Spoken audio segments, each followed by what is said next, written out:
Karaoke Wall មួយ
បងប្អូនជនរួមជាតិអើយចូលនាំគ្នាឈប់យំទៅព្រោះតែខ្ញុំមិនចង់ឃើញខ្មែរក្រៅសម្រក់ទឹកភ្នែកលើទឹកដីដូនតាខ្លួនឯងនឹងហើយបាទជាខ្ញុំសម្រេចចិត្តយកជីវិតរបស់ខ្ញុំទៅប្រថុយស្លាប់លើចំណុចពីរយ៉ាងដើម្បីបដូរយកវប្បធម៌ទំនៀមទម្លាប់ប្រពៃណីជាតិដោយសិទ្ធិសេរីភាពជូនបងប្អូនខ្មែរក្រៅវិញឲ្យទាល់តែបានរីឯចំណុចទី2នៃការសម្រេចចិត្តរបស់ខ្ញុំនោះទី1គឺខុសឈ្មោះថាបរាជ័យទី2គឺត្រូវឈ្មោះថាជោគជ័យបើការប្រថុយរបស់ខ្ញុំធ្លាក់ចំលើចំណុចខុសឈ្មោះថាបរាជ័យបានសេចក្តីថាវាសនាខ្មែរក្រៅចប់ត្រឹមនេះហើយតែបើការប្រថុយរបស់ខ្ញុំធ្លាក់ចំលើចំណុចត្រូវឈ្មោះថាជោគជ័យវិញបានសេចក្តីថាវាសនាខ្មែរក្រៅនឹងមិនសាបសូន្យជាដាច់ខាតអស់សង្គយម្នាក់នៅមានសង្គយរាប់លានអ្នកទៀតកើតដើម្បីស្វែងរកពន្លឺអមតៈខ្ញុំជឿហើយសង្ឃឹមយ៉ាងមុតមមថាថ្ងៃមួយខ្មែរក្រៅនឹងទាមទារនៅអ្វីៗដែលបាត់បង់បានមកវិញទាំងអស់ជាមិនខានឡើយដូច្នេះសូមបងប្អូនរួមជាតិទាំងអស់ខំថែរក្សានិងការពារនៅអ្វីដែលសេសសល់ឲ្យបានគង់វង្សរហូតដល់ថ្ងៃមួយនោះមកដល់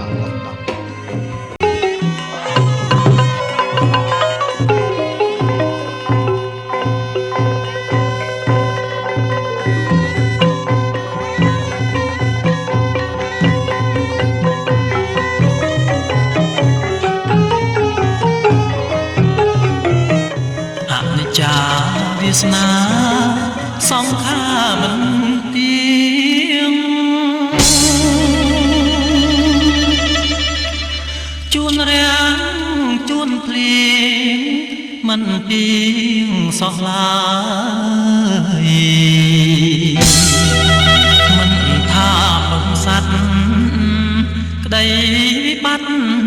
មានគ្រប់អាត្មា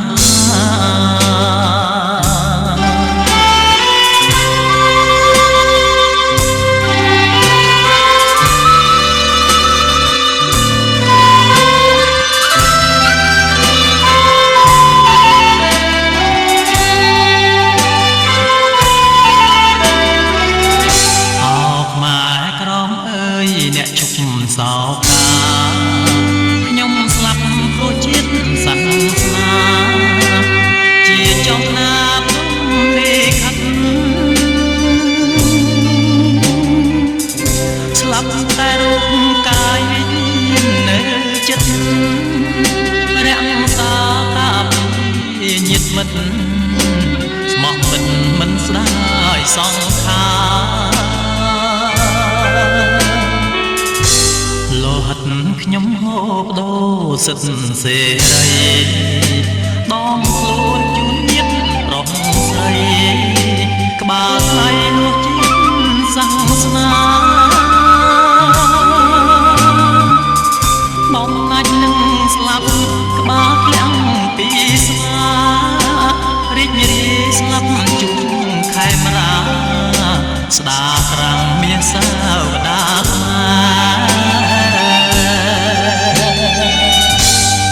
រឿងរ៉ាវខ្មែរកម្ពុជាក្រោយ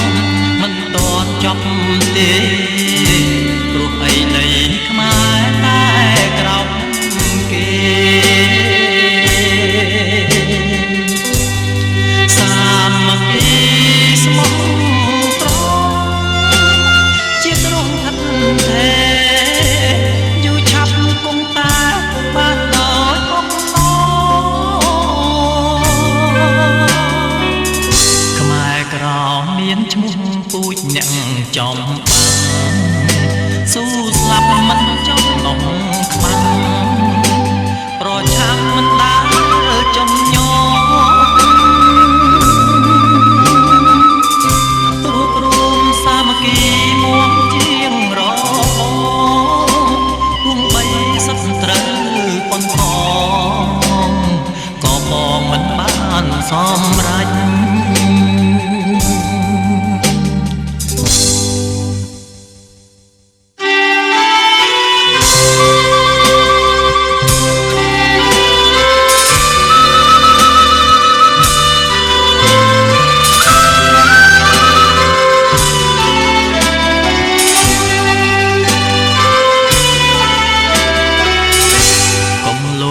បនស័កអនទាំងសុទ្ធត្រូវសាស្រីល្បែងវងវែងនាំទៅរកជ្រុំមរណៈកុំក្បត់ជាតិឯងសំឡាប់មិត្តភក្តិហងខ្លួនជាប់ក្នុងអន្ទាក់លាក់ជ្រុំនរុំអើវិជ័យចាញ់ល្បិចខ្មាំងខ្ចីដៃប្រហាមៀងប្រាក់បនសាក់ស្រីស្រាស្រវាបាត់ញៀនប្រុសស្រីទោះបីមានក្រអត់មុតខន្តីរក្សាការពីផែនដីក្នុងស្មារតីជាតិនិយមរក្សាទំនៀមទម្លាប់ព្រះពុទ្ធសាសនានឹកគុណដូនតាចូលឆ្នាំបញ្ជុំវប្បធម៌អក្សរសាស្ត្រជាគ្រឿងតមសម្រាប់ត្រទ្រង់ជាតិនិងខា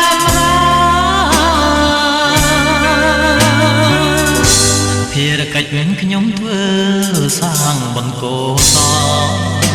សូមឲ្យខ្លាចជាបន្តគំរូដល់ខ្មែរគ្រប់គ្នាដកអារម្មណ៍គ្រប់ពេលវេលាទៅមុខរួមកម្លាំងគ្នាប្តឹងទាមទារវិញឲ្យបាន